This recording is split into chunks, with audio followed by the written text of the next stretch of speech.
Okay, today we are starting a new chapter called ray optics. Ray optics. Okay, ray optics is basically the study of light. ठीक है, अपने को इसमें study करना है light के बारे में। तो सबसे पहले हम लोग लाइट को समझते हैं कि लाइट क्या चीज है। ठीक है, तो सबसे पहले हम लोग चलते हैं अपने इलेक्ट्रोमैग्नेटिक स्पेक्ट्रम पे।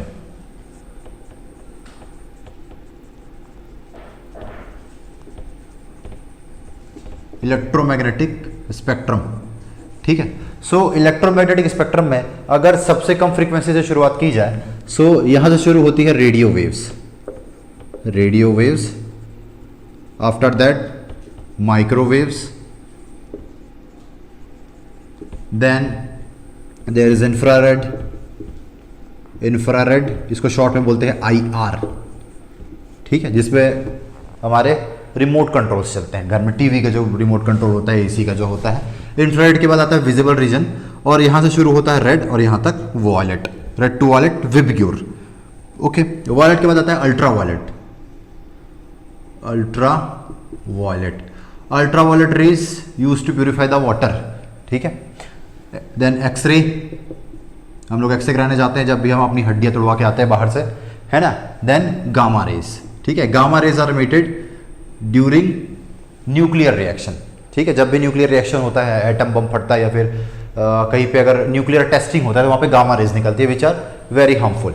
हार्मफुल इसलिए होती है क्योंकि जैसे जैसे आप इस स्पेक्ट्रम में आगे जाओगे, वैसे वैसे जो फ्रीक्वेंसी है, फ्रीक्वेंसी इंक्रीज होगी, और जैसे जैसे वेव की फ्रीक्वेंसी इंक्रीज होती है, वैसे वैसे उसकी एनर्जी भी इंक्रीज होती है। ठीक है, जैसे जैसे फ्रीक्वेंसी इंक्रीज होती है, वैसे वेव की एनर्जी भी इंक्रीज होती है, और अगर एनर्जी इंक्रीज होगी तो उतनी ही ज़्यादा हार्मफुल होगी, है ना। ये जो रेड टू वायलेट वाला रीजन है, इसको हम लोग बोलते हैं विजिबल। विजिबल इसीलिए बोलते हैं क्योंकि इस स्पेक्ट्रम के इस तरफ और उस तरफ अपने को दिखाई नहीं देता।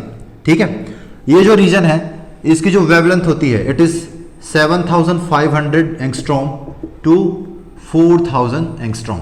ठीक है, this is the wavelength range of the visible region. तो अगर इधर जाएंगे तो फ्रीक्वेंसी में इंक्रीज होता है, वेवलेंथ डिक्रीज। ओके, वेलोसिटी सबकी सेम होती है, velocity is same, velocity is same, सबकी वेलोसिटी होती है 3 × 10⁸ मीटर पर सेकेंड। ओके, अब ये जो विजिबल रीजन है, इसी को हम लोग बोलते हैं लाइट। तो हम लोग लिख सकते हैं कि light is visible part of electromagnetic spectrum. ठीक है, लाइट बेसिकली इलेक्ट्रोमैग्नेटिक स्पेक्ट्रम का विजिबल पार्ट है। विजिबल क्योंकि अपने को दिखाई देता है, वहां तक उस रेंज में हम लोग देख पाते हैं, है ना। और अलग अलग सेंसेशन के बेसिस पे हमने कलर का नाम अलग अलग रखा हुआ है। ठीक है, अब लाइट की स्पीड कितनी होती है? 3 × 10⁸। इलेक्ट्रोमैग्नेटिक वेव में इलेक्ट्रिक फील्ड होती है और मैग्नेटिक फील्ड होती है। ठीक है, तो उसमें ट्रेवल क्या करता है? ये जो वेलोसिटी है, वेलोसिटी हम लोग बोलते हैं c से डिनोट करते हैं लाइट की स्पीड को। तो ये जो स्पीड है 3 × 10⁸ मीटर पर second, this is the velocity of energy. ठीक है, so light is basically a form of energy which travels in the form of electromagnetic wave. Okay, अब लाइट की स्पेशलिटी और देखते हैं। अगर लाइट एक मीडियम से दूसरे मीडियम में जाता है, ठीक है, मान लो एक पहला मीडियम है, इसकी जो रिफ्रैक्टिव इंडेक्स है वो है N1, ठीक है, और दूसरा मीडियम है, उसकी रिफ्रैक्टिव इंडेक्स है N2। ठीक है, लाइट अगर एक मीडियम से, मीडियम N1 से मीडियम N2 में जाता है, तो ये है frequency F1, this is wavelength and this is C1। ठीक है, अगर एक मीडियम से लाइट दूसरे मीडियम में जाता है तो फ्रीक्वेंसी में चेंज नहीं होता, फ्रीक्वेंसी F1 ही रहेगी, वेवलेंथ हो जाएगी चेंज और वेलोसिटी भी चेंज। ठीक है, आप इस चीज को जनरल ऑब्जर्वेशन से समझ सकते हो कि मान लो आपके घर में एक्वेरियम है और उसके अंदर कोई बल्ब लगा हुआ है, किसी कलर का बल्ब लगा हुआ है। ठीक है, वहां से होके लाइट आप पर आ रही है, तो वो देखो, वो लाइट जो है, लाइट क्या कर रही है? वाटर से, पानी से आपकी आंखों तक पहुंच रही है। यहां पे मान लो कोई ग्रीन कलर का बल्ब है, ठीक है, उसको आप देख रहे हो यहां से, ये आपकी आंख है। ठीक है, यहां से लाइट इस मीडियम से आपकी आंखों तक पहुंच रहा है, तो उसका कलर जो है चेंज नहीं होता, ठीक है। So colour is a property of frequency, ठीक है। और एक मीडियम से दूसरे मीडियम में जाने पे लाइट की फ्रीक्वेंसी में कोई भी चेंज नहीं होता, ठीक है। वेवलेंथ में चेंज होता है और वेलोसिटी में चेंज होता है, क्योंकि हर मीडियम की ऑप्टिकल डेंसिटी अलग होती है, इससे वेलोसिटी में चेंज हो जाता है, ठीक है। अब ये क्वेश्चन एक बार एम्स में पूछा है ना। This particular question has asked in AIIMS, okay, write this down.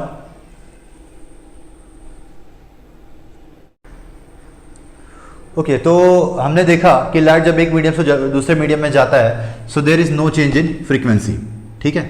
Light जो है वेव के फॉर्म में ट्रेवल करता है, ठीक है, कुछ इस तरह से ट्रेवल करता है, ओके। सो यहाँ पे ये यहाँ से यहाँ तक की जो डिस्टेंस है, ठीक है, इसको हम लोग क्या बोलते हैं, वेवलेंथ, ठीक है। लेंथ है, लेंथ का फॉर्मूला क्या होता है, length is equal to velocity multiplied by time. इस पर्टिकुलर टाइम को हम लोग टाइम पीरियड के नाम से जानते हैं, ठीक है। एक पर्टिकुलर देखो, एक साइकिल कंप्लीट करने में जो टाइम लेता है that is time period. Now time period is equal to 1 upon frequency, या we can write it c is equal to f into lambda.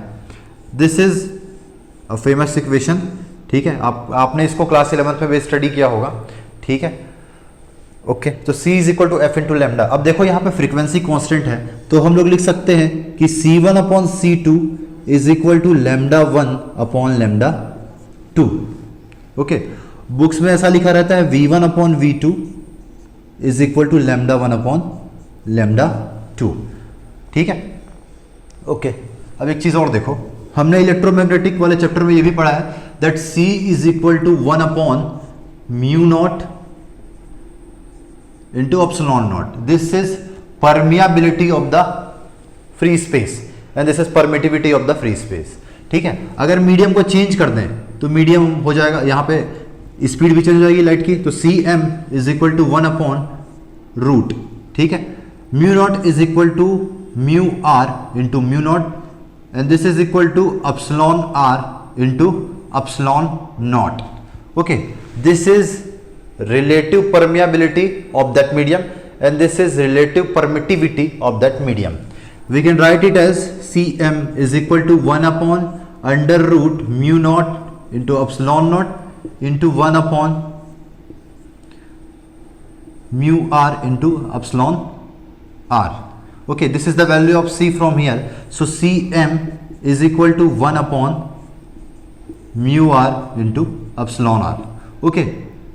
This property is completely depends on the medium in which light is traveling and this is what we call refractive index of that medium, okay. अब देखो ये दोनों जो properties है mu r and epsilon r, permeability and permittivity, relative permeability and permittivity both depends on the medium and this is what we call refractive index of that medium. So cm is equal to, okay, this will be c upon n, okay. अब यहां से देखो v1 upon v2 is equal to lambda 1 upon lambda 2, इसको हम लोग लिख सकते हैं that v in a particular medium velocity 1 is equal to velocity in a particular velocity in free space multiplied by refractive index of that medium, okay. Also v2 is equal to c upon n2. So v1 upon v2 is equal to, अगर इसको divide कर दिया जाए तो ये आता है n2 upon n1 and which is equal to lambda 1 upon lambda 2. This is the relation which will study further, okay. Note this down.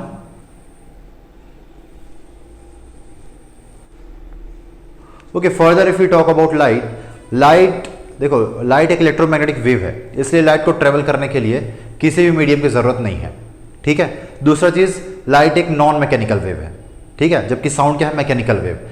Mechanical wave वो होती है जिसमें आपको मीडियम की जरूरत पड़ती है, जैसे कि साउंड, ठीक है. अगर इस रूम में वैक्यूम कर दिया जाए तो मेरी आवाज जो है वो मेरे सामने बैठे हुए जो पर्सन उसको सुनाई नहीं देगी, क्योंकि साउंड कैसा मैकेनिकल वेव्स है. जब भी हम लोग बोलते हैं तो हम लोग मीडियम के पार्टिकल को डिस्प्लेस करते हैं, ठीक है, फिर वो डिस्प्लेसमेंट सामने वाले के कान पे जाता है और फिर उसको सुनाई देता है. लेकिन लाइट क्या है, लाइट को मीडियम की जरूरत नहीं है क्योंकि वो नॉन मैकेनिकल वेव है, उसमें इलेक्ट्रिक फील्ड और मैग्नेटिक फील्ड होती है। ठीक है, अब हम लोग बात करते हैं सोर्सेस ऑफ लाइट। ठीक है, लाइट का सोर्स क्या है, सोर्सेस ऑफ लाइट। ठीक है, ओके। सो अगर इस कमरे में अंधेरा कर दिया जाए, ठीक है, तो मैं किसी भी ऑब्जेक्ट को मैं नहीं देख पाऊंगा। ठीक है, क्यों? क्योंकि देखो, जब तक किसी ऑब्जेक्ट से लाइट रिफ्लेक्ट होकर हमारी आंखों तक नहीं पहुंचेगी तब तक वो ऑब्जेक्ट अपने को दिखाई नहीं देता है। ठीक है, दूसरा लाइट का सोर्स ये है कि देखो, आपने देखा होगा कि जब भी किसी मेटल को बहुत हाई टेम्परेचर तक गर्म किया जाता है, सो वो गर्म हो जाता है। ठीक है, इट बिकम रेड हॉट। ठीक है, फिर अगर उसको हम लोग किसी अंधेरे रूम में रख दें, ठीक है, सो अपने को दिखाई देता है। तो लाइट के दो सोर्स हैं, फर्स्ट इज रिफ्लेक्शन, रिफ्लेक्शन तब दिखाई देगा, या दूसरा radiation.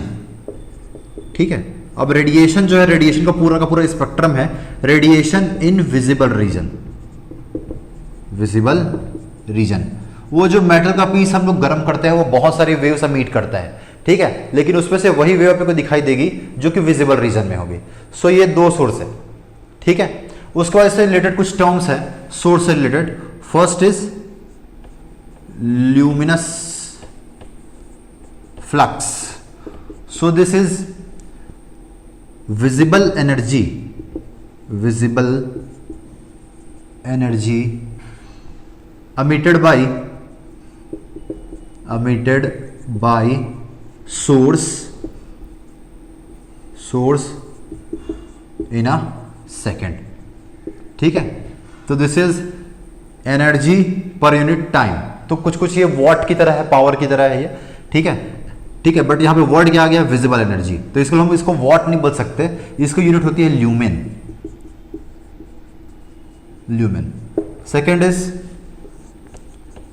Luminous intensity of the source. ठीक है, सो दिस इज, ये क्या होता है, देखो, अगर लाइट जो है, ठीक है, एक सेकंड में कितनी विजिबल एनर्जी एमिट कर रहा है उसको बोलते हैं ल्यूमिनस फ्लक्स। ठीक है, और एक पर्टिकुलर डायरेक्शन में, ठीक है, एक यूनिट सॉलिड एंगल में कितना फ्लक्स हो रहा है। ठीक है, एक पर्टिकुलर डायरेक्शन में एक सॉलिड एंगल में कितना फ्लक्स है उसको हम लोग बोलते हैं ल्यूमिनस इंटेंसिटी। ठीक है, so this is luminous flux, flux per unit solid angle, per unit solid angle in a direction. एक पर्टिकुलर डायरेक्शन में एक यूनिट सॉलिड एंगल में कितना फ्लक्स है। ठीक है, तो देखो इसकी यूनिट क्या हो जाएगी, इसकी यूनिट हो जाएगी ल्यूमेन पर सॉलिड एंगल। ठीक है, सॉलिड एंगल की यूनिट होती है स्टेरेडियन। ठीक है, okay. Third term is efficiency. Okay, तो इफिशियंसी क्या होती है किसी सोर्स की, देखो इफिशियंसी का जो जनरल फॉर्मूला है, it is output upon input, output upon input. Okay, और इसकी यूनिट होती है lumen per what, lumen per what. Okay, lumen per what. तो इफिशियंसी की जरूरत क्यों पड़ती है, देखो हम लोग क्या करते हैं, तीन अलग अलग तरह के जो बल्ब है उसको कंपेयर करते हैं। सबसे पहले हमारे घरों में जो पीले कलर के जो बल्ब आते थे 100 वाट के आते थे। ठीक है, वो बहुत ज्यादा एनर्जी कंज्यूम करते थे। ठीक है, और उसके कंपेयर में उतनी लाइट नहीं देते थे, तो उनके लिए जो वैल्यू होती थी ल्यूमेन पर वॉट की वैल्यू बहुत ज्यादा कम होती थी।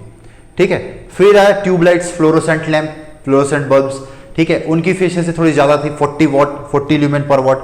और अभी जो एलईडीज आते हैं उनकी एफिशिएंसी सबसे ज्यादा होती है, they are approximately 90 lumen per what.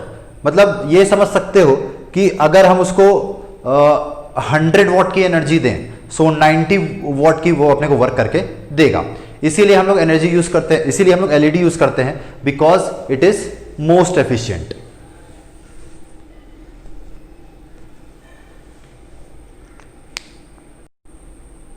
Okay, तो बेसिकली हमने देखा कि लाइट के क्या क्या सोर्सेस होते हैं। एक तो रिफ्लेक्शन है। ठीक है, जब तक किसी ऑब्जेक्ट से लाइट हमारी आंखों तक नहीं आएगा तब तक हमको वो चीज विजिबल नहीं होगी। ठीक है, साउंड के केस में ऐसा नहीं होता है। ठीक है, साउंड मैकेनिकल वेव है, तो अगर वो हमारे साइड में नहीं है, ठीक है, वो चीज़, फिर भी उसकी आवाज़ अपने को सुनाई देती है। लेकिन लाइट के साथ ऐसा नहीं है, लाइट स्ट्रेट लाइन में ट्रेवल करता है और जब तक लाइट हमारी आंखों तक नहीं पहुंचेगा सीधा सीधा, तब तक वो चीज़ अपने को दिखाई नहीं देगी, ठीक है। या फिर हम लोग मिरर का यूज़ करके लाइट को मोड़ सकते हैं, ठीक है।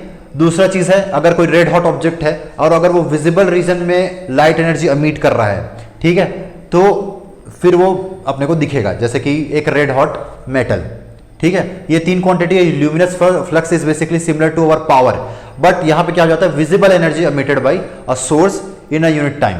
This is flux emitted by a source in a particular direction in a unit solid angle. इसकी यूनिट होती है lumen per steradian and efficiency is lumen per watt. ये अपने को ये बताता है कि वो जो सोर्स है वो कितना ज्यादा एफिशिएंट है, ठीक है। जैसे कि जो अपना बल्ब था, जो पीला कलर का जो बल्ब आता था, ठीक है, it is 12 lumen per watt. जो फ्लोरोसेंट लैंप था that is approximately 45 lumen per watt, और एलईडी की जो एफिशिएंसी होती है it is equal to 80 lumen per watt, and that is why we use LEDs, ठीक है। Okay, write this down, we proceed for.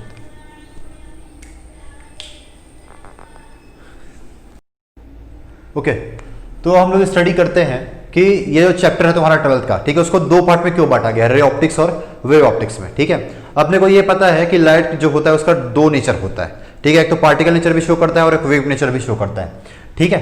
सो एक देखो बेसिकली होता क्या है, ये लाइट है, ठीक है, ये उसका वेव नेचर, ठीक है, और दूसरा इसका रे नेचर या पार्टिकल नेचर, इसको अपने को स्टडी करना है रे ऑप्टिक्स में, ठीक है। सो लाइट, वेव नेचर और रे नेचर को कब शो करता है, ये डिपेंड करता है कि लाइट के पाथ में कौन सी वस्तु रखी हुई है, ठीक है। अगर लाइट के पाथ में जो ऑब्जेक्ट रखा हुआ है उसकी साइज अगर लाइट के वेवलेंथ के कंपेरेबल है, देखो लाइट की जो वेवलेंथ होती है, ठीक है, विजिबल रीजन का एक ले लेते हैं 555, दिस इज नैनोमीटर, ठीक है। ये जो पर्टिकुलर फ्रीक्वेंसी है इसके लिए हमारी आइज जो होती है वो सबसे ज्यादा सेंसिटिव होती है, ठीक है, उसका कारण मैं बाद में बताऊंगा, ठीक है। फिलहाल तो इसको आप देखो, दिस इज 555 नैनोमीटर, ठीक है। अपने जो आसपास ऑब्जेक्ट होते हैं उसमें अगर छोटे से छोटे ऑब्जेक्ट ले लिए जाएं, मान लो हमने 1 सेंटीमीटर का ऑब्जेक्ट ले लिया, ठीक है, बहुत छोटा, 1 सेंटीमीटर कितना होगा, ठीक, ओके। तो हमारे आसपास के जितने भी ऑब्जेक्ट्स होते हैं, ठीक है, वो इस साइज के आसपास भी नहीं पहुंच पाते, ठीक है। इसलिए इससे रिलेटेड जितने भी फिनोमिना है, जैसे कि पोलराइजेशन है, डाइफ्रैक्शन है और सुपरपोजिशन है, वो सब फिनोमिना अपने को डेली लाइफ में देखने को नहीं मिलते। कभी कभी मिलते हैं, जैसे कि यंग्स डबल स्लिट एक्सपेरिमेंट, ठीक है, उसमें रीडिस्ट्रीब्यूशन ऑफ एनर्जी होता है, फिर अपने को फ्रिंजेस देखने को मिलता है, ठीक है।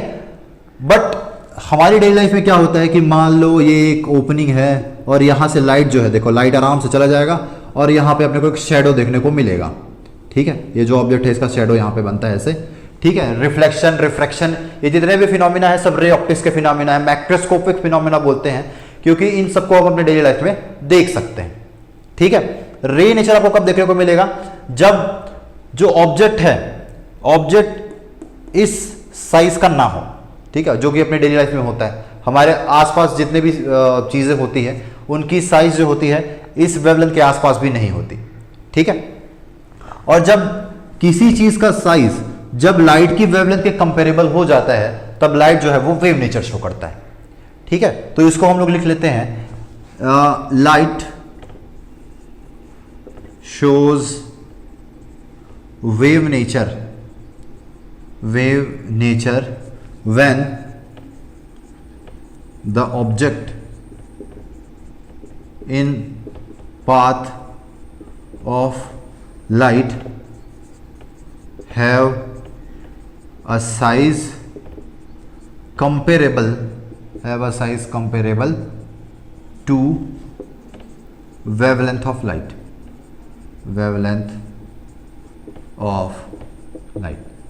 ठीक है।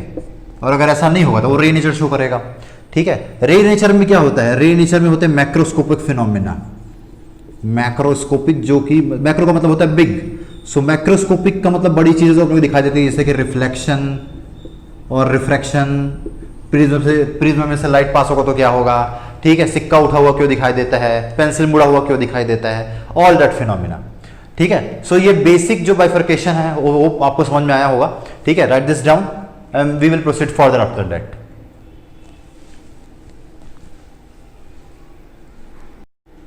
ठीक है। सो रे ऑप्टिक्स और वेव ऑप्टिक्स में जो बेसिक डिफरेंस वो अपने को समझ में आता है, ठीक है। अब हम लोग सबसे पहले शुरू करते हैं अबाउट रे। व्हाट इज रे, ठीक है। तो ये रे है, it tells us the direction of energy propagation, ठीक है। या ये भी बोल सकते हो कि ये अपने को लाइट के प्रोपागेशन की डायरेक्शन बताता है कि लाइट एक पॉइंट से दूसरे पॉइंट तक जा रहा है तो इस पर्टिकुलर डायरेक्शन में जा रहा है, ठीक है। सो रे is direction of light energy, simple लिख सकते हो, डायरेक्शन ऑफ लाइट एनर्जी। और अगर ऐसी बहुत सारी वेव रेज मिल जाए तो वो क्या बन जाता है, बीम, ठीक है। A collection of rays called beam, a collection of rays is called beam, beam बोल देते हैं उसको, ठीक है। अब इसको हम लोग जियोमेट्रिकल ऑप्टिक्स क्यों बोलते हैं? देखो बेसिकली क्या होता है, आपने छोटी क्लासेस से ही पढ़ा होगा कि देखो रिफ्लेक्शन में क्या होता है, रिफ्लेक्शन अभी हम लोग पढ़ेंगे। सो इसमें हम लोग क्या करते हैं, रे को ऐसे शो करते हैं कि स्ट्रेट लाइन से, ये अपने को बताता है कि लाइट एनर्जी ऐसे जाती है और ऐसे पढ़ के उसी मीडियम में वापस चली जाती है, ठीक है, ओके। तो लाइट जब, तो इसमें हम लोग क्या करते हैं, स्ट्रेट लाइंस को यूज करते हैं, ठीक। तो स्ट्रेट लाइंस की ज्योमेट्री को यूज करके हम लोग मैक्रोस्कोपिक फिनोमेना को एक्सप्लेन करते हैं, इसीलिए रे ऑप्टिक्स को जियोमेट्रिकल ऑप्टिक्स भी बोला जाता है, ठीक है, ओके। तो सबसे पहले हम लोग शुरू करते हैं यहीं से, रिफ्लेक्शन। सबसे पहले जो फिनोमेना है, अच्छा रिफ्लेक्शन पढ़ने के पहले एक चीज और समझो कि मान लो एक सरफेस है, वी हैव अ सरफेस, जब उस पर लाइट एनर्जी पड़ती है तो उसके साथ तीन चीजें होती है, ठीक है। कुछ लाइट एनर्जी को ये चीज क्या कर लेती है, अब्सॉर्ब कर लेती है, खींच लेती है उसको, ठीक है। कुछ एनर्जी जो है वो हो जाती है रिफ्लेक्ट, कुछ एनर्जी हो जाती है रिफ्लेक्ट, और कुछ एनर्जी जो है इट इज रिफ्रैक्टेड, उसमें हो जाता है रिफ्रैक्शन, ठीक है। तो तीनों चीजें होती हैं और एक एक करके हम सभी फिनोमेना को यहां पे स्टडी करेंगे, ओके। और सबसे पहले हम लोग पढ़ते हैं reflection of light, okay okay. Reflection, what is reflection? Reflection of light is reflection, okay. Light जब किसी भी सरफेस पे पड़ता है तो उस सरफेस पे पड़ने के बाद वो उसी मीडियम में वापस चला जाता है, this is called reflection of light, okay. This is called incident ray, this is reflected ray, जो वापस जाता है उसको बोलते हैं रिफ्लेक्टेड रे, जो आता है बोलते हैं उसको इंसिडेंट रे, ठीक है। और सरफेस के जो नॉर्मल होता है perpendicular, that is called normal, ठीक है। The angle between incident ray and normal is called angle of incident. The angle between reflected ray and normal is called angle of reflection, ठीक है। तो इसके लॉज होते हैं, पहला लॉ क्या है, angle I is equal to angle R, ये दोनों एंगल इक्वल होते हैं। दूसरी चीज, ठीक है, दूसरी चीज क्या है, that incident ray, reflected ray and normal all three lie in the same plane. अब इसका मतलब क्या है, देखो, ठीक है, हम लोग ये मान लेते हैं कि एक इंसिडेंट रे है और एक रिफ्लेक्टेड रे है, ठीक है। तो नॉर्मल जो होगा वो ऐसे नहीं होगा, ठीक है। नॉर्मल कैसे होगा, नॉर्मल ऐसे होगा, ठीक है। मतलब तीनों का जो प्लेन है, तीनों का प्लेन होगा सेम, ठीक है। तो इसको हम लोग लिख लेते हैं दैट इंसिडेंट रे,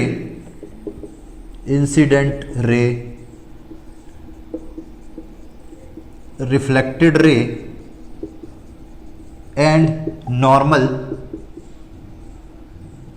आर सेम प्लेन या कोप्लेनर, तीनों सेम प्लेन में, they all this three are coplanar, ठीक है। तो यहां पे क्या हो रहा है, देखो यहां पे लाइट एनर्जी एक सरफेस पे आ रही है, उसके बाद उसका रिफ्लेक्शन हो जा रहा है, ठीक है। ये जो सरफेस है, ये जो लाइंस है, ये क्या शो करता है, that this surface is reflector, यहाँ पे ये सरफेस कैसा है, पेंटेड है, ठीक है, ठीक है। ये इंश्योर करता है कि लाइट जो है मैक्सिमम अमाउंट ऑफ लाइट का क्या हो जाए, रिफ्लेक्शन हो जाए। हमने देखा कि लाइट जब किसी सरफेस पे पड़ता है तो तीन चीजें हो सकती है, अब्जॉर्प्शन, रिफ्रैक्शन भी हो सकता है और रिफ्लेक्शन भी, ठीक है। हमको ये इंश्योर करना है कि मैक्सिमम लाइट क्या हो जाए, रिफ्लेक्ट हो जाए, तो इसको हम लोग कर देते हैं paint. And silver is known as best reflector of light, और इसीलिए हमारे जो मिरर्स होते हैं उसमें हम लोग क्या करते हैं, पीछे सिल्वर की कोटिंग कर देते हैं और उसको प्रोटेक्ट करने के लिए हम लोग रेड कलर से पेंट कर देते हैं, ठीक है। तो silver is the best reflector of light, okay, which is used in our mirrors, ठीक है।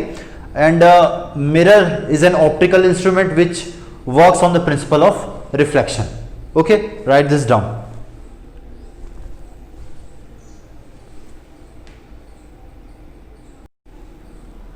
ओके, तो there are two types of reflection. First is regular reflection. Regular reflection, ठीक है. तो रेगुलर रिफ्लेक्शन में क्या होता है, देखो अगर हमारे पास एक स्मूथ सरफेस है, ठीक है, अगर एक स्मूथ सरफेस है और लाइट रेज यहां पे पैरेलल आ रही है, ठीक है, तो आफ्टर रिफ्लेक्शन जो रिफ्लेक्टेड रेज होगी वो भी कैसी होगी, पैरेलल होगी, ठीक है. ओके, तो देखो लाइट एनर्जी ऐसे आ रही है और इस डायरेक्शन में ऐसे जा रही है, ठीक है. यहां पे जो ऑब्जर्वर है, ठीक है, उसको एक बढ़िया सा स्मूथ इमेज जो है वो यहां पे दिखेगा, ठीक है. ओके, और ब्राइटनेस भी अच्छा खासा होगा, ठीक है, क्योंकि ये तीनों जो रेज है ये पैरेलल जा रही है, ठीक. तो एक स्मूथ इमेज बनती है. ये फिनोमिना अपने को देखने को मिलता है मिरर में, ठीक है. तो अगर लाइट इज पैरेलल आ रही है और रिफ्लेक्टेड रेज भी पैरेलल है तो that is called regular reflection. ये होता है स्मूथ सरफेस में जैसे कि मिरर. ओके, दूसरा है इरेगुलर रिफ्लेक्शन. इरेगुलर रिफ्लेक्शन जो कि मिरर के अलावा, ठीक है, हर जगह अपने को यूज होता है, ठीक है. तो इरेगुलर रिफ्लेक्शन में क्या होता है, जो सरफेस होता है इट इज रफ सरफेस होता है, ठीक है, और लाइट रे अगर पैरेलल आ रही है तो रिफ्लेक्शन के बाद वो पैरेलल नहीं रहेंगी, ठीक है. ये देखो एक इस तरफ जा रहा है, एक इस तरफ जा रहा है, ठीक है. सो ये क्या हो रहा है, जो रेज आ रही है, रेज तो पैरेलल है बट जो रिफ्लेक्टेड रेज है दे बिकम डिफ्यूज्ड. इसीलिए इसको हम लोग क्या बोलते हैं, डिफ्यूज्ड रिफ्लेक्शन भी बोलते हैं. डिफ्यूज्ड रिफ्लेक्शन, ठीक है. अब ये हर जगह यूज होता है. कैसे, आप अगर मान लो कमरे में बैठे हो और आपके पास जितने भी ऑब्जेक्ट्स हैं तो मोस्टली ऑब्जेक्ट की जो सरफेसेस होती है वो रफ ही होती है, तो उनसे क्या होता है, इरेगुलर रिफ्लेक्शन होता है. इरेगुलर रिफ्लेक्शन में आप देखो ये जो लाइट रेज है, देखो रेगुलर में क्या हो रहा था, लाइट रे एक पर्टिकुलर डायरेक्शन में जा रहा है, ठीक है, वहां पे लाइट एनर्जी जो है वो मैक्सिमम होगा, एक स्मूथ आपको इमेज देखने को मिलेगी. लेकिन इसमें जो है, इसमें लाइट रेज जो है वो अलग अलग डायरेक्शन में क्या हो जा रहा है, डिफ्यूज हो जा रहा है, फैल जा रहा है, ठीक है. तो यही रीजन है, यही कारण है कि आप अपने आसपास की चीजों को देख पाते हो, ठीक है. और इससे रिलेटेड एक और फिनोमिना है, जो पुराने सिनेमा हॉल्स थे उसमें व्हाइट कलर का जो एक रफ क्लोथ यूज होता है, तो उसका कारण क्या है, देखो व्हाइट कलर क्या करता है, सभी कलर्स को ऑब्जॉर्व कर लेता है, ठीक है. और रफ होने के कारण क्या होता है कि देखो अगर मान लो आपका स्मूथ रहता क्लॉथ, ठीक है, अगर क्लॉथ स्मूथ है तो लाइट एनर्जी एक पर्टिकुलर डायरेक्शन में ही जाएगा, ठीक है, मतलब एक particular set of portion of audience को ही दिखेगा और वहां भी उसकी ब्राइटनेस कैसे रहेगी, मैक्सिमम रहेगी, ठीक है. बट रफ करने से क्या होता है, जो पिक्चर है, जो लाइट एनर्जी है वो क्या हो जाता है, डिफ्यूज हो जाता है, फैल जाता है, ठीक है. तो उससे ब्राइटनेस भी कम रहती है और इसके साथ ही साथ क्या होता है कि वो सभी पोर्शन में बैठे जो ऑडियंस है उनको दिखाई देता है.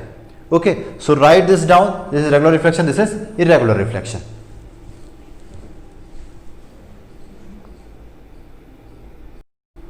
ओके, आगे चलते हैं रिफ्लेक्शन में अब, ठीक है. मान लो लाइट रे है, लाइट रे is falling on this surface normally, मतलब इस सरफेस के परपेंडिकुलर फॉल हो रहा है, ठीक है. सो यहां पे क्या है, angle I is equal to 0, तो आर भी क्या हो जाएगा, 0. मतलब लाइट किसी सरफेस के अगर नॉर्मल फॉल होता है, परपेंडिकुलर फॉल होता है, सो उसी डायरेक्शन में वापस चला जाता है, ठीक है. ओके, दूसरा मान लो सरफेस ऐसा है, स्फेरिकल, ठीक है, और इसका जो नॉर्मल है it will pass through the centre of the sphere, इसके सेंटर से पास होगा नॉर्मल. तो अगर लाइट रे ऐसे जाता है, इसमें अलोंग द सेंटर जाएगा, ठीक है, अलोंग द सेंटर जा रहा है मतलब ये इसके परपेंडिकुलर फॉल हो रहा है, ठीक है. तो लाइट अगर ऐसे जाएगा तो इसी डायरेक्शन में चाहे वो वापस चला जाएगा, ठीक है. अब मान लेते हैं कि ये जो स्फेरिकल सरफेस है यहां पे लाइट जो है वो, ठीक है, परपेंडिकुलर फॉल नहीं होता, ठीक है. यहां से क्वेश्चन लेते हैं हम लोग कि अगर लाइट जो है वो परपेंडिकुलर फॉल ना हो, ठीक है, अगर ऐसा है, ठीक है, this is the coordinate system, ठीक है, यहां पे ओरिजिन 0 0, ठीक है, यहां पे लाइट रे आ रही है, ठीक है, और this is incident ray, this is I and this is reflected ray, this angle is 90, ठीक है. तो आपको बताने हैं ठीक है, and this is the radius of this sphere. आपको बताना है कि ये जो पॉइंट है, पॉइंट पी के कोऑर्डिनेट्स जो हैं वो क्या होंगे। ठीक है, देखो फिर से देखो, ये एक स्फीयर है, इस स्फीयर को मैंने पेंट नहीं किया है तो रिफ्लेक्शन कहाँ से होगा। ठीक है, स्फीयर को हमने पेंट भी कर दिया, अब रिफ्लेक्शन होगा। तो यहां से इंसिडेंट रे आ रही है और इधर को जा रही है। ठीक है, ये एंगल है 90 डिग्री। आपको बताने कि ये पॉइंट पी के कोऑर्डिनेट्स क्या होंगे। ठीक है, तो एक बार ट्राई करो, खुद से देखो, बनाने की कोशिश करो। ओके, अब इसको देखते हैं हम लोग। अगर ये इंसिडेंट रे है, ये रिफ्लेक्टेड रे है और ये अगर नॉर्मल है, ठीक है, so this angle will be 45। ठीक है, यहां से लेके यहां तक 45 डिग्री, तो ये भी हो जाएगा 45। ठीक है, अब देखो, अगर ये देखो, इसको जूम कर देते थोड़ा सा, ये कुछ ऐसा है, this is R and this is 45। ठीक, तो ये जो डिस्टेंस है this is R cos theta और इसके परपेंडिकुलर आएगा आर साइन थीटा।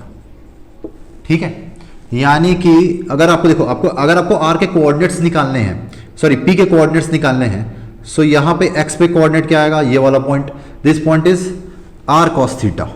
ठीक है, so this is coordinate of X, this is R cos theta, और चूंकि नेगेटिव में है तो यहां आ जाएगा नेगेटिव कॉमा।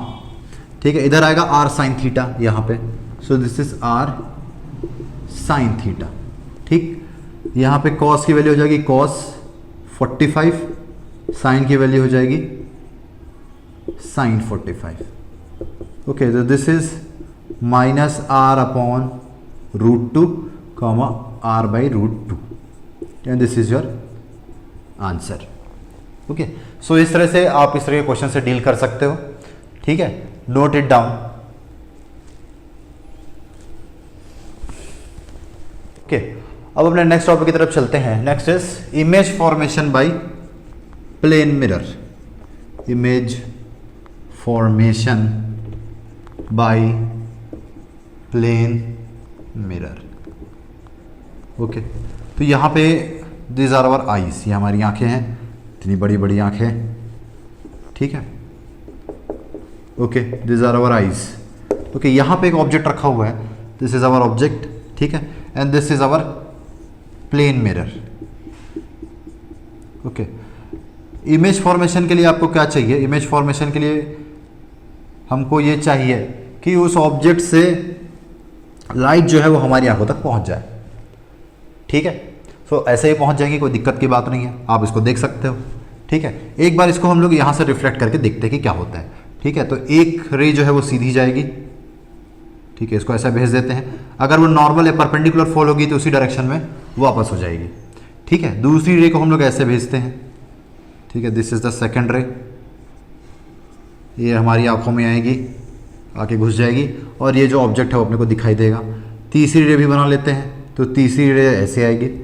ठीक, और ये हमको दिखाई देगा। ठीक है, ओके, अब देखो, इसको ठीक कर लेते थोड़ा सा। ठीक है, अब अगर देखो, इसको हम लोग आगे की तरफ बढ़ाते हैं। ठीक है, ऑल्सो इसे भी। ठीक है, तो तीनों रेज जहां पे मीट करती हैं, ठीक है, तीनों रेज जहां पे मीट करेंगी, that is our image, this is our image. Okay, अब ये जो पर्टिकुलर ट्रायंगल है, ठीक है, इस पर्टिकुलर ट्रायंगल को हम लोग थोड़ा देखते हैं कि इन दोनों पर्टिकुलर ट्रायंगल में आखिर हो क्या रहा है। ठीक है, उससे पहले एक चीज और देखो कि यहां पे ऑब्जेक्ट है और यहां पे क्या है, इमेज। ठीक है, अगर मान लो ऑब्जेक्ट जो है, देखो यहां हमको ये लगेगा, ठीक है, कि जो ऑब्जेक्ट है, ऑब्जेक्ट कहां पे रखा हुआ है, यहां पे। ठीक है, अपने को इमेज दिखेगी, अपने को इमेज दिखेगी ऑब्जेक्ट को। ठीक है, ओके, अगर मान लो ये जो मिरर है यहां पे नहीं होता, ठीक है, यहां पे क्या होता, ऑब्जेक्ट। ठीक है, तो क्या ये रेज ऐसे ही आती जैसे अभी आ रही है? देखो, क्या ये रेज जो है ऐसे ही आती जैसे अभी आ रही है? बिल्कुल। ठीक है, ठीक, तो this is the concept of image. ठीक है, अब इमेज क्या है, दिस इज बेसिकली इल्यूजन। अपने को ऐसा लगता है मिरर में जैसे कि वो ऑब्जेक्ट जो है उस पर्टिकुलर प्लेस पे रखा हुआ है। ठीक है, और वो वैसे ही दिखता है अगर रियल ऑब्जेक्ट, कोई सही में अगर कोई ऑब्जेक्ट वहां पे रखा हुआ होता है ना। तो this is the basic concept behind your image. अब ये दोनों ट्रायंगल्स को हम लोग देखते हैं। This is our triangle, this is triangle A, this is triangle A O I, और इसको नाम देते हैं सी। ठीक है, इस ट्रायंगल को मैं नीचे बना लेता हूं, तो दिस इज अवर ट्रायंगल।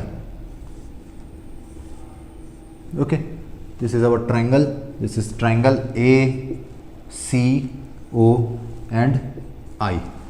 ठीक है, यहां से एक रे ऐसे जा रही है, यहां पे ऐसे बना लेते हैं। Okay, this is our mirror. अब यहां पे देखो, okay, if this angle is theta, तो ये एंगल भी क्या हो जाएगा, थीटा। ठीक है, ये थीटा है तो ये भी थीटा, अब ये थीटा है तो ये भी थीटा। क्यों? Because this is incident ray and this is reflected ray, this is angle of incidence and this is angle of reflection. अब अगर ये थीटा है तो ये भी हो जाएगा थीटा बाय करस्पॉन्डिंग एंगल। ठीक है, बाय करस्पॉन्डिंग एंगल, ये थीटा तो ये भी थीटा। अब ये दोनों जो ट्रायंगल्स हैं, ये दोनों ट्रायंगल क्या होंगे आपस में, कॉन्ग्रुएंट ट्रायंगल्स। कैसे? तो देखो, ये एंगल और ये एंगल इक्वल है, ये 90 और ये भी 90, और ये क्या है दोनों में, कॉमन। ठीक है, सो देखो अगर दो एंगल इक्वल है तो तीसरा एंगल भी क्या होगा, इक्वल होगा। तो बाई एंगल साइड या एंगल से दोनों ट्रायंगल क्या हो जाएंगे, कॉन्ग्रुएंट। और अगर कॉन्ग्रुएंट है तो दिस इज ओसी। ओसी मतलब distance between your object and mirror. ठीक है, एंड दिस इज सी आई, ये दोनों भी आपस में क्या होंगे, इक्वल होंगे। ठीक है, so this is distance of the object from the mirror and this is the distance of image from mirror. दोनों क्या होता है, इक्वल। इसका मतलब क्या हुआ कि एक प्लेन मिरर में ऑब्जेक्ट जितना दूर होता है मिरर से, उसका इमेज भी उतना ही पीछे बनता है। ठीक है, अपीयर होता है। ठीक है, तो हम लोग इसको लिख लेते हैं that distance of object is equal to distance of image. ठीक है, when distance is taken from mirror, when distance is taken from mirror. Okay, तो एक चीज आप याद रखेंगे कि ये दोनों जो ट्रायंगल्स होते हैं वो क्या होते हैं, कॉन्ग्रुएंट होते हैं। ठीक है, ओके, तो ये वाला डिस्टेंस भी सेम होगा दोनों में। इस प्रॉपर्टी का यूज हम लोग आगे क्वेश्चंस में करेंगे। ठीक है, और कुछ प्रॉपर्टीज देखते हैं। तो देखो, ये तो पहला प्रॉपर्टी हो गया। दूसरा जो इमेज है वो कैसा है, virtual. Image formed is virtual. Virtual image में क्या होता है कि जो इमेज बनता है it is made by apparent intersection of light rays. इसका मतलब ये होता है कि लाइट रेज जो है एक्चुअली यहां पे मीट नहीं हो रहा है, ऐसा अपीयर हो रहा है। तो इस टाइप को इमेज को हम लोग बोलते हैं वर्चुअल। और वर्चुअल इमेज होती है इरेक्ट। इरेक्ट मतलब सीधी। ठीक है, मिरर में होता है लैटरल इन्वर्जन। लैटरल इन्वर्जन का मतलब ये है कि अगर सामने बी रख दिया जाए, मान लो बी लिखा है मिरर के सामने, तो वो अपने को कुछ ऐसा दिखेगा। ठीक है, उल्टा नहीं होगा, लैटरली इन्वर्टेड हो जाएगा। ठीक है, जैसे एम्बुलेंस पे उल्टा लिखा रहता है ताकि जो व्हीकल्स है उसमें एम्बुलेंस जो है वो सीधा दिखे, उसका रीजन है लेटरल इन्वर्जन। ठीक है, so note down all this points. ठीक है, वी विल प्रोसीड फर्दर।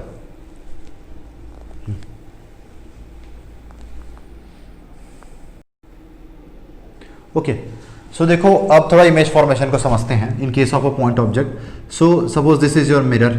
ठीक है, हमने पिछले केस में क्या किया था, यहाँ पे ऑब्जेक्ट को लिया था। ठीक है, जितना ऑब्जेक्ट मिरर के सामने होता है उतना ही उसकी इमेज पीछे बनती है। ठीक है, so this is suppose this is x, तो यहाँ से यहाँ तक भी क्या हो जाएगा, x। ठीक है, यहाँ जो ट्रायंगल बनता है वो क्या होता है, कॉन्ग्रुएंट। ठीक है, इसको भी याद रखें। ओके, अब मान लेते हैं कि हमारे पास दिस इज आवर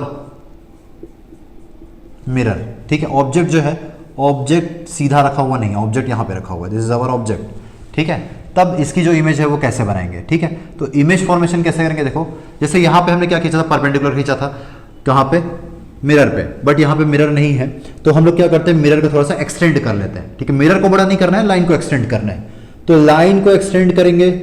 ठीक है, और इमेज जो है कहाँ पे बनेगी, इसी लाइन में यहाँ पे फॉर्म होगी। ठीक है, इमेज फॉर्मेशन के लिए क्या जरूरी है, इंटरसेक्शन ऑफ रेज या अपर इंटरसेक्शन ऑफ रेज। तो हम लोग दो रेज लेते हैं यहाँ पे, एक रे जाती है ऐसे और उस पर रिफ्लेक्शन होता है इस तरह से, सो वो मीट करेगी यहाँ पे, ठीक है। और दूसरी रे जो है वो लेते हैं हम लोग कुछ ऐसा, ये रे जाती है ऐसे और यहाँ पे, ठीक है। तो पहली रे ऐसे जाती है, दिस इज रिफ्लेक्टेड रे, दूसरी रे ऐसे जाती है, दिस इज यहाँ पे, और ये दोनों रेज मीट होती हुई दिखती है अपने को यहाँ पे, ठीक है। यहाँ से यहाँ तक का जो डिस्टेंस है, यहाँ तक, यहाँ से लेके यहाँ तक, ये जो ऑब्जेक्ट है वो अपने को दिखाई देगा, ठीक है। इसको हम लोग बोलते हैं, इस रीजन को हम लोग बोलेंगे फील्ड ऑफ व्यू, FOV, ठीक है, फील्ड ऑफ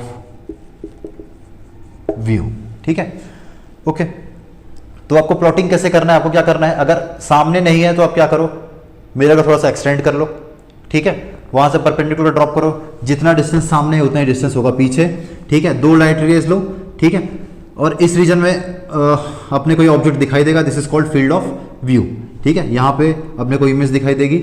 अब इसके बेसिस पे हम लोग कुछ क्वेश्चंस करते हैं, ठीक है। जैसे कि we have our coordinate system, यहाँ पे एक मिरर रखा हुआ है, mirror is kept at an angle of 30 degree, यहाँ पे रखा हुआ है, एंड दिस डिस्टेंस इज 2, ठीक है, यहाँ पे रखा हुआ है ऑब्जेक्ट, ठीक है। आपको बताना है इमेज के कोऑर्डिनेट्स क्या होंगे, image coordinates, okay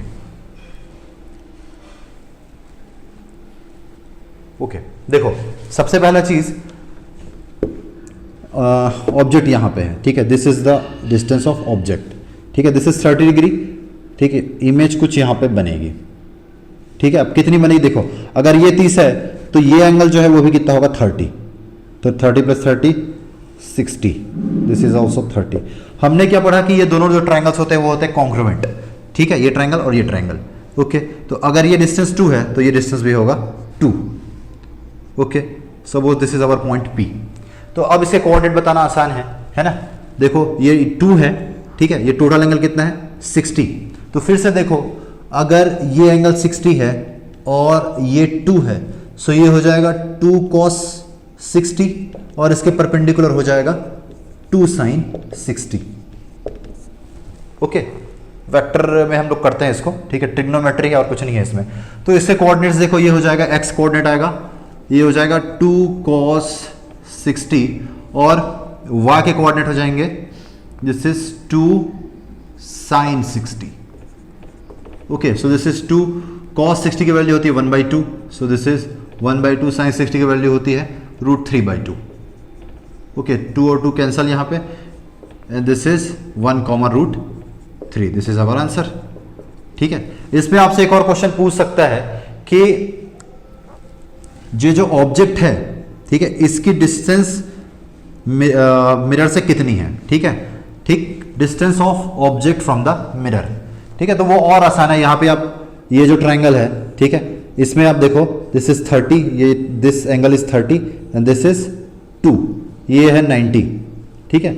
so this will be 2 and this will be 2 cos, sorry, this will be 2 sin 30, okay, so this is 2 into 1/2, so answer is 1, ठीक है। यहाँ पे जो ऑब्जेक्ट है वो 1 दूर है किससे, मिरर से, ठीक है।